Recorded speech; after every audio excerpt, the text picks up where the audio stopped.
Before I begin, I'd like to acknowledge the traditional owners of the land on which we meet today, the Wurundjeri people of the Kulin Nation, and pay my respects to elders past and present.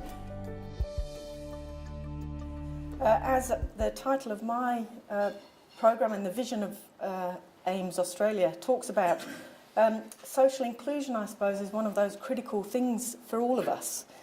Social inclusion, and there's a quote there from the Social Inclusion Board, but importantly, the bit for me in there is one in which all Australians feel valued, have the opportunity to participate fully in the life of our society. And to me, that means everybody, not just those that we deem to have that right, but everybody here in Australia should have that opportunity. So, what is the migration program, policies and numbers? Given that nearly 30% of the current population of Australians are born overseas, most of us, especially those living in the city, commuting, working, socialising on a daily basis, we would be seeing people who aren't born in Australia. Multiculturalism is, to a large extent, successful and very much part of the fabric of our community, especially in urban settings. And Australia often is, and Victoria in particular, is stood out as a great success in terms of multiculturalism. According to the figures released by the Australian Bureau of Statistics in January, the number of migrants who call Australia home has hit a peak. Not since the gold rushes of the late 1800s have we seen these numbers. Here are a few facts. Number of Australians born overseas is at its highest point in 120 years, with 28% of the Australian population, 6.6 million people, born overseas. Since 2005-06, overseas migration has contributed to more than 50% of the population growth in Australia.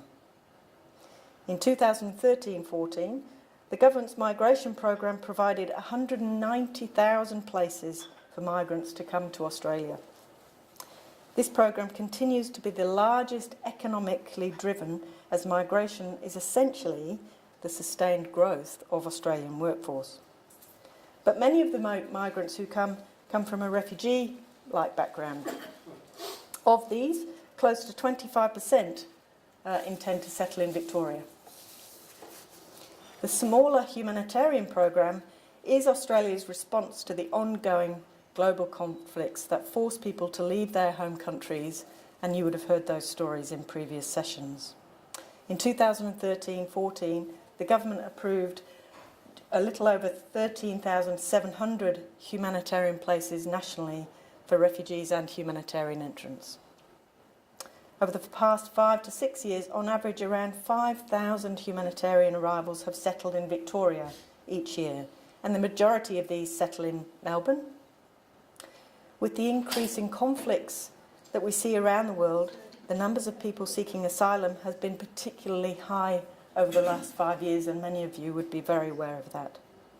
As at the 31st of December 2014, there were a little over 25,500 asylum seekers living in the community on a bridging visa. So these are people living in the community, some with work rights. And a large proportion of those are living here in Victoria. We currently work with nearly 6,000 asylum seekers at any one point in time. So these are people who are waiting still to have their refugee claim determined.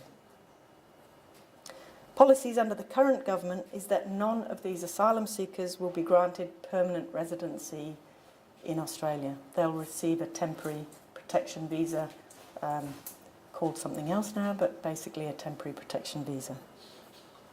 The main local government areas where refugees and humanitarian and asylum seekers are living are in the cities of Dandenong, Hume, Maroondah, Brimbank, Casey, Wyndham and Maribyrnong.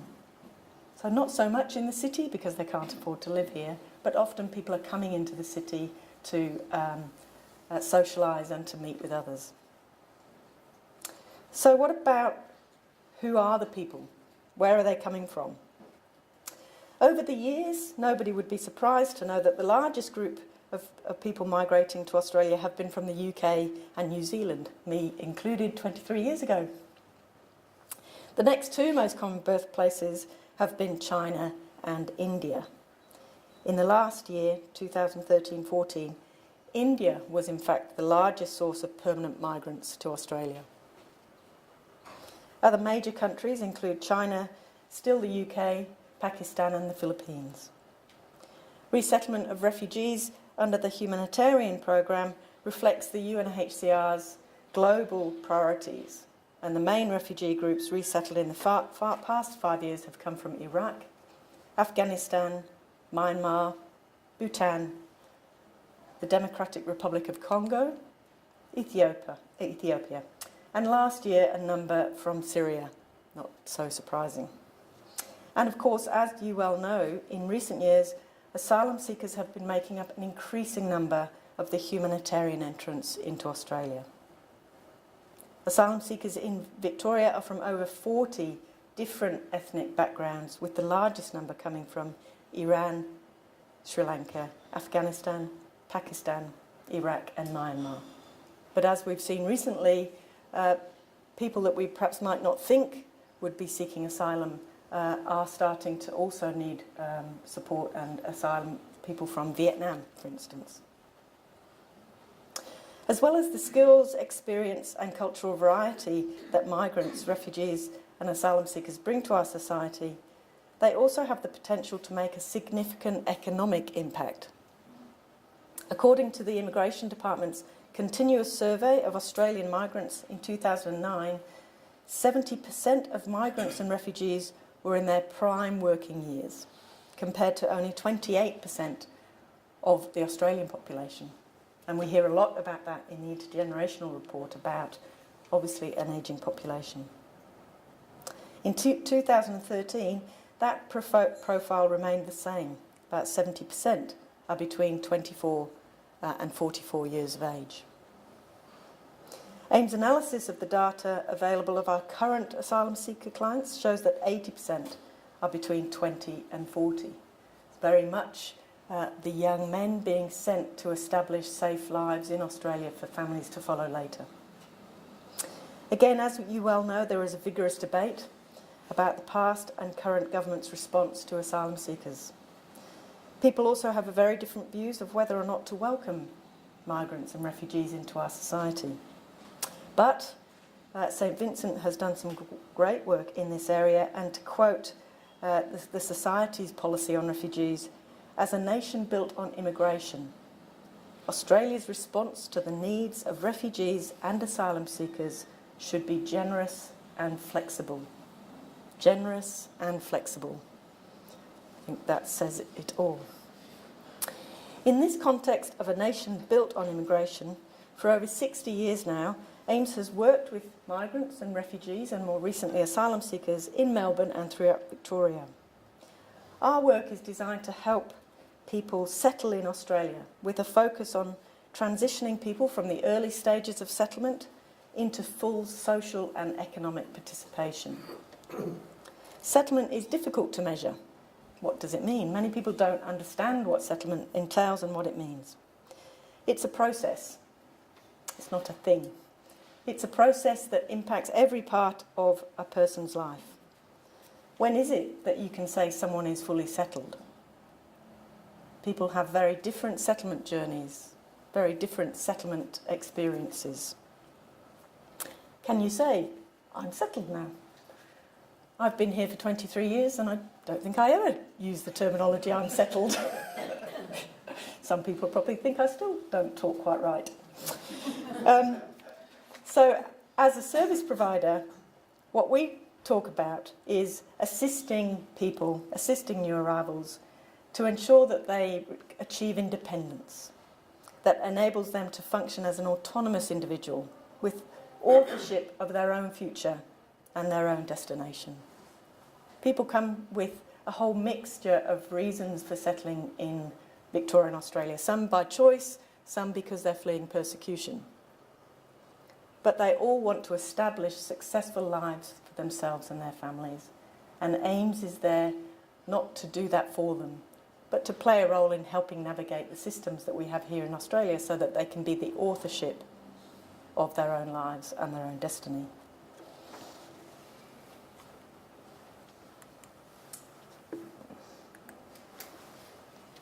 AMES' vision is full participation for all in a cohesive and diverse society.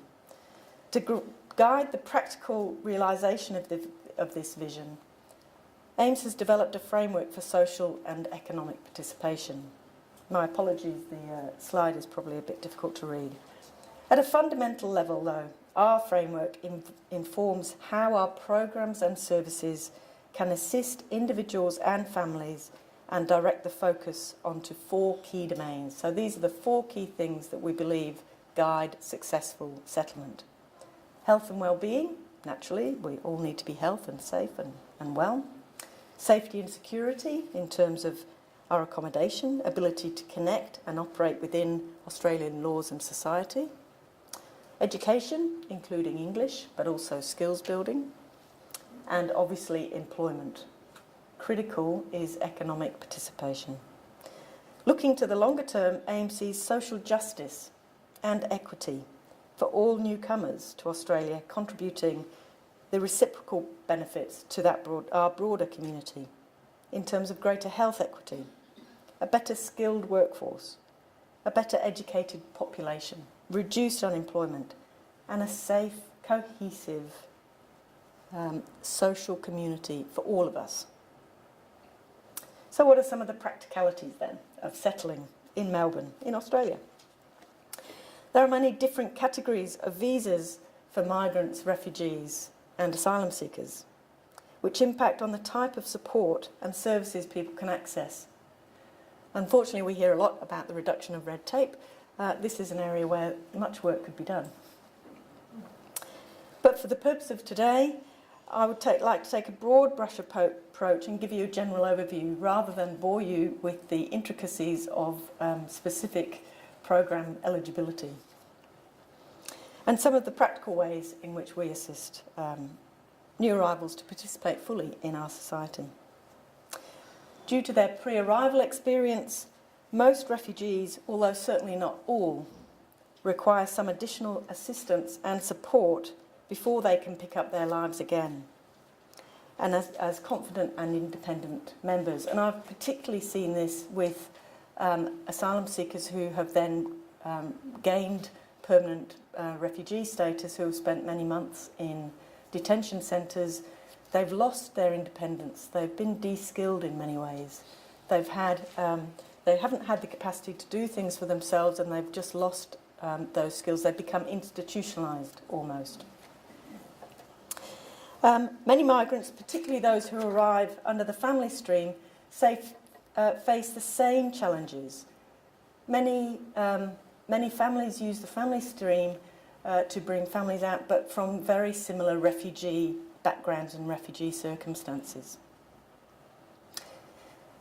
And so, as I said, many arrive with similar circumstances and very few resources and very few contacts here. In terms of services and resources available for these 2 groups, as well as English language tuition, some customised vocational training, and for many the job services, so help for people to find jobs.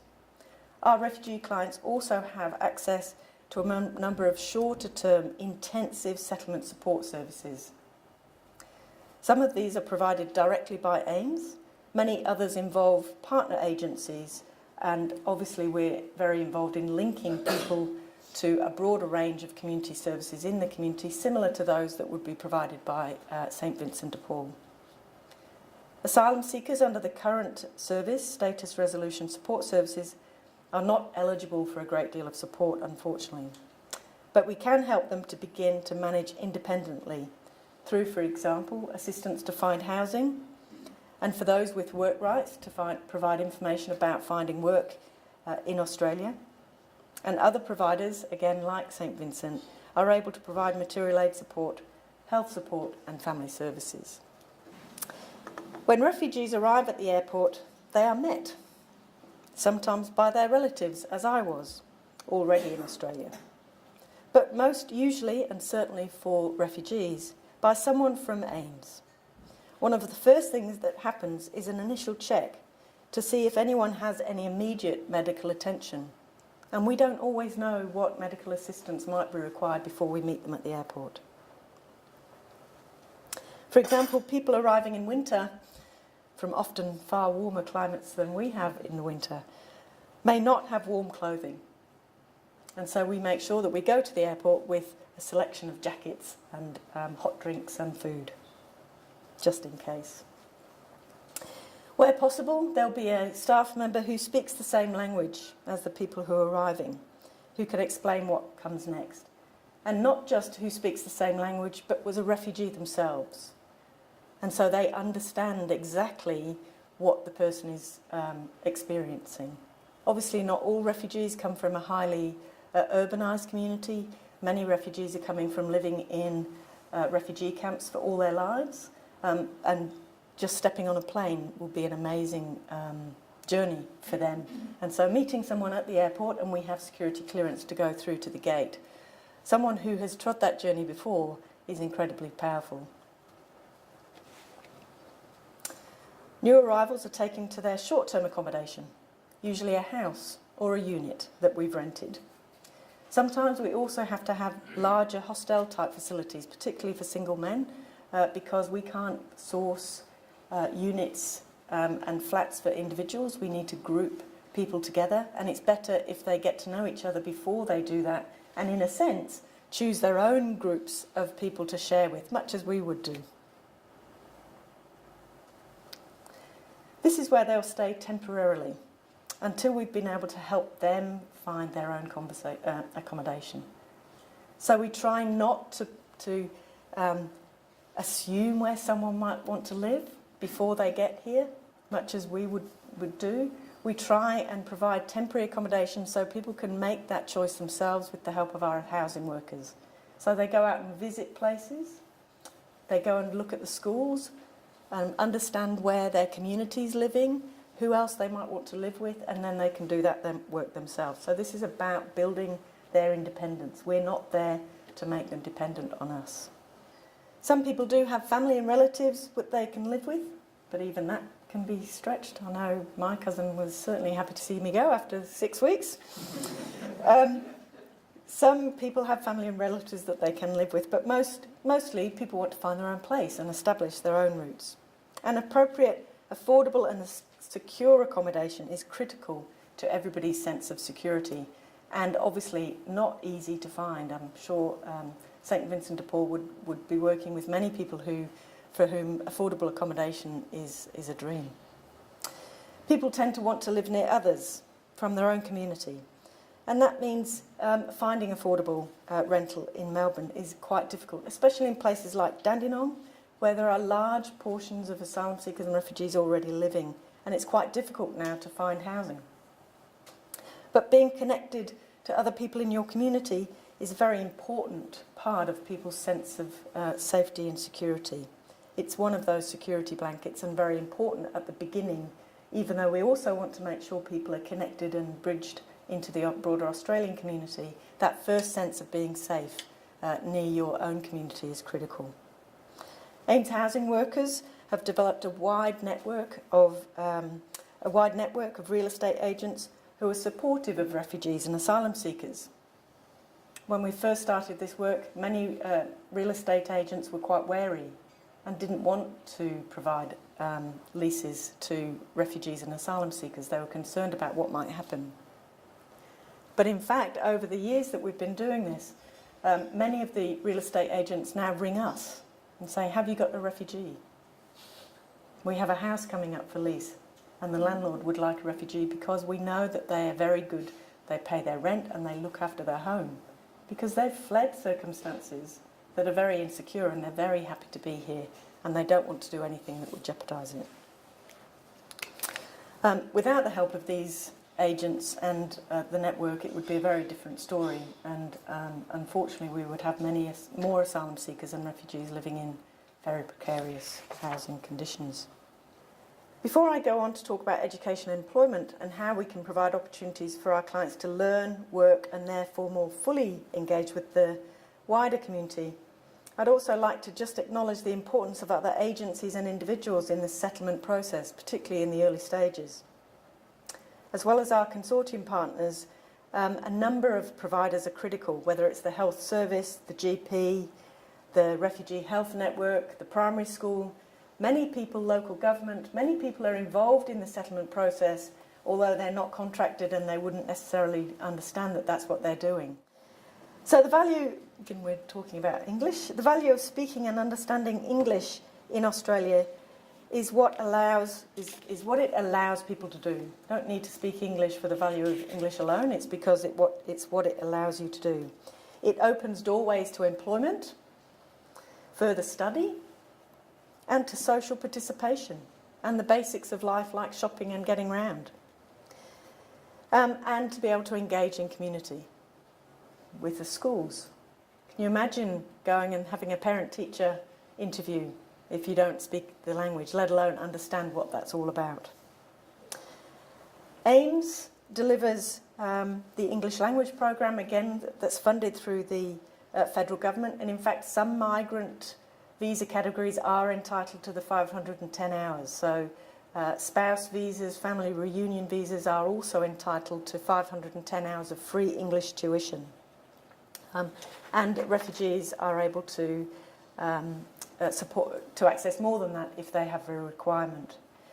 The English language combines, if you like, those English needs to get around socially, but also to find work and for work preparation. These programs help new arrivals develop the knowledge, the skills that they need to become independent participants and contributors to the Australian society.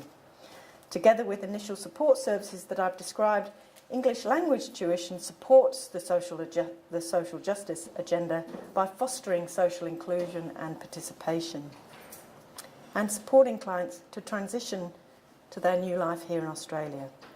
Learning English is one of the most important steps newcomers can take towards successfully settling and establishing their life in Australia. Took me back a bit then.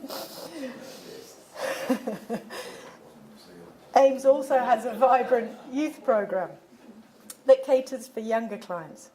This program aims to open up better futures for young people through the English classes, connecting to them to TAFE and university. As you can imagine, young people generally want to undertake further study and need high levels of English to be able to do that. While there is plenty of evidence available, we probably don't need to read all of the research to be convinced the benefits of employment for individuals and their families. Employment is a key to becoming independent and reducing reliance on other services. It also builds social as well as economic capital by connecting people through workplace. And in fact, we find that when we get people into work, their English language improves hugely because they're using English at work. In the longer term, employment assists building community capacity by bringing additional resources to those communities. In AMES, we use a wide range of ways to help migrants, refugees and asylum seekers with work rights to find work. There are obviously formal government-funded programs that help and that blend English tuition with work.